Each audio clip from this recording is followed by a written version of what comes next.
یہ کیسا جھوٹ ہے کہ گھر میں اسلام کو زندہ نہیں رکھنا چاہتا اور سڑکوں پر اسلام زندہ باد۔ ابتدا اپنے گھر سے ہو، ابتدا اپنی زندگی سے ہو۔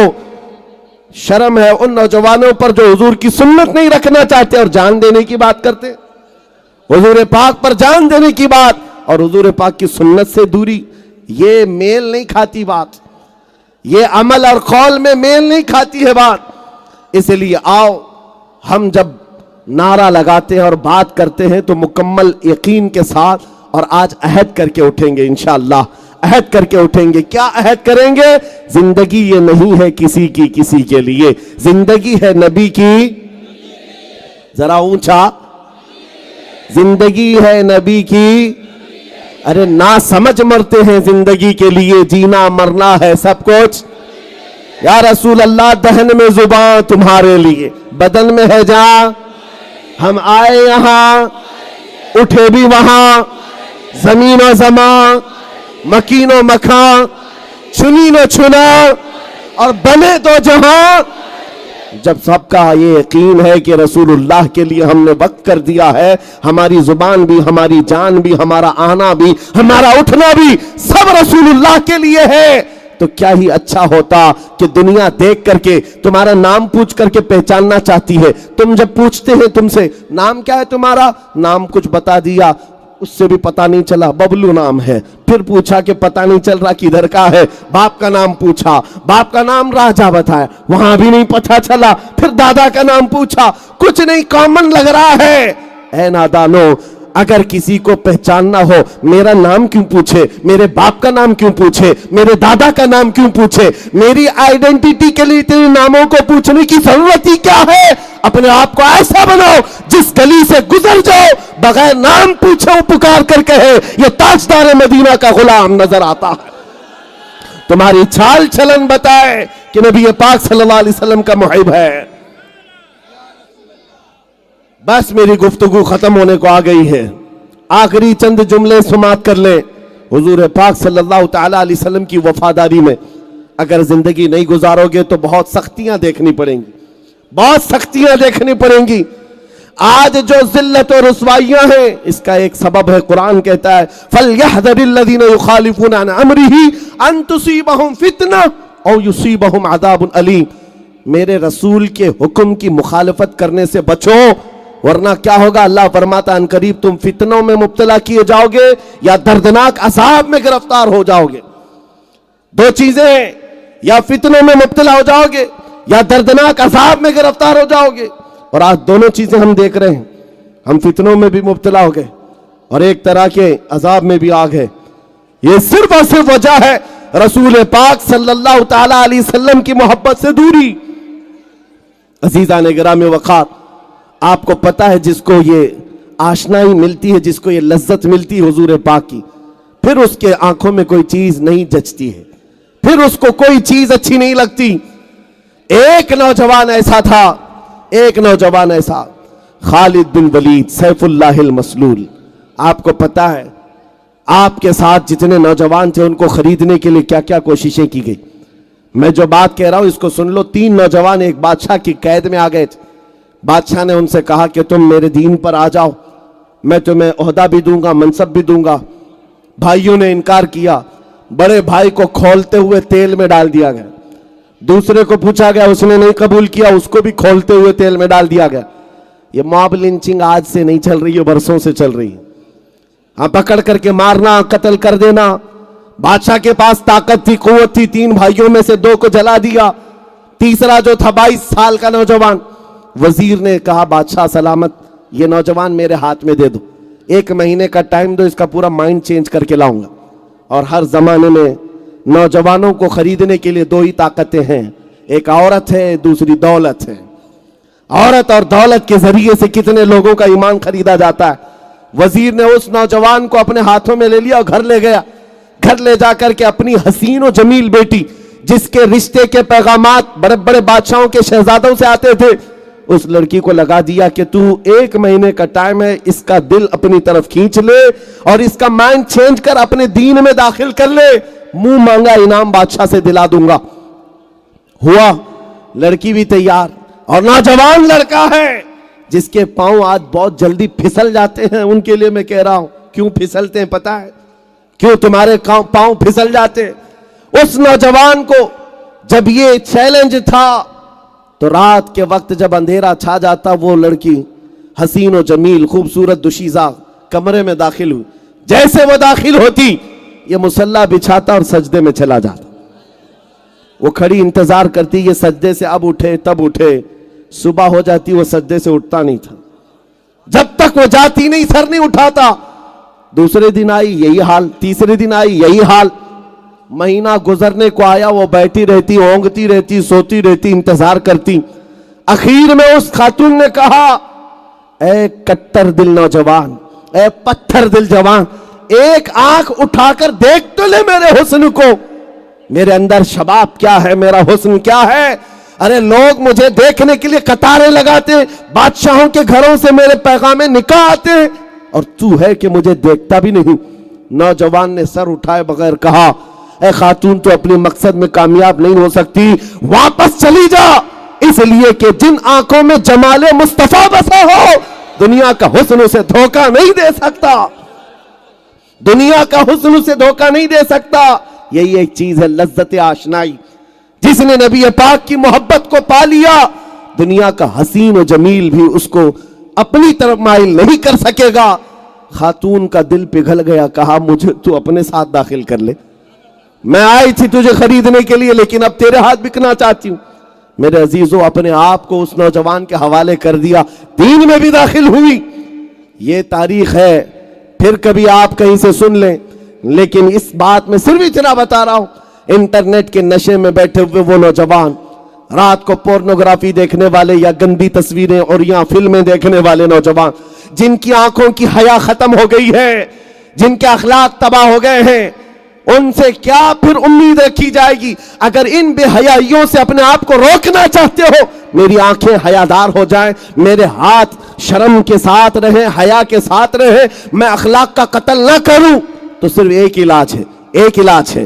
جن کو ایڈکشن ہو چکا ہے موبائل کی گندی تصویروں کے ساتھ، فلموں کے ساتھ، تنہائی میں بیٹھ کر کے اپنے آپ کو بچا نہیں پاتے ہو، ان کے لیے ایک علاج دے کر جا رہا ہوں۔ رات کی اندھیریاں جب آ جائیں، میرے عزیزوں، موبائل اٹھانے کی بجائے ایک بار وضو کر کے بیٹھو اور صرف اتنا کہو، یا رسول اللہ، سنا ہے آپ ہر عاشق کے گھر تشریف لاتے ہیں، یا رسول اللہ، سنا ہے آپ ہر عاشق کے گھر تشریف لاتے ہیں، میرے گھر میں بھی ہو جائے چراغاں، میرے گھر میں بھی ہو جائے چراغاں، میرے آقا آؤ کہ مدت ہوئی ہے تیری راہ میں اکھیاں بچھاتے بچھاتے، تیری یادوں میں اور تیری چاہتوں میں بڑے دن ہو گئے گھر کو سجاتے سجاتے۔ جس دن تمہاری یہ بات مدینے پہنچ گئی، وہ آقا تشریف لائے اور پھر تمہیں اپنا دیدار کرا دے، پھر تمہارا حال یہ ہوگا، اٹھو گے اور جگہ جگہ جا کر پھر تمہاری زبان سے صرف اتنا ہی نکلے گا، سارے اچھوں میں اچھا سمجھیے جسے، ہے اس اچھے سے اچھا ہمارا نبی، سارے اونچوں سے اونچا سمجھیے جسے، ہے اس اونچے سے اونچا۔ ارے جن کے تلووں کا دھون ہے آب حیات، ہے وہ جانے مسیحا ہمارا نبی، بجھ گئی جس کے آگے سبھی مشعلیں، شمع وہ لے کر آیا۔ پھر تمہاری کیفیت یہ ہو جائے گی، ان آنکھوں کو ایک بار وہ حسن مل جائے، ایک بار تم کما حق کہو بک جاؤ، تو پھر تم دنیا میں یہ نہیں کہو گے گھر مجھے اس نیتا نے دیا ہے، بزنس اس سیٹ صاحب نے دیا ہے، فلاں نے یہ دیا ہے، فلاں نے وہ دیا ہے، یہ گن نہیں گاؤ گے۔ جس وقت تمہاری آنکھوں کو لذت مل جائے، تب پھر تم پکار کر کہو گے، کون دیتا ہے دینے کو منہ چاہیے، دینے والا ہے سچا۔ لبیک یا رسول اللہ، لبیک یا رسول اللہ، لبیک یا رسول اللہ۔ آج ہم یہ عہد کر کے جاتے ہیں، یا رسول اللہ، آپ کے لیے جینا سیکھتے ہیں، آپ کے لیے مرنا سیکھتے ہیں، بس شرط آپ کے لیے یہ ہے میرے عزیزو، قوت عشق سے ہر پست کو بالا کر دو، دہر میں نام محمد سے اجالا کر دو۔ وآخر دعوانا الحمدللہ رب العالمین۔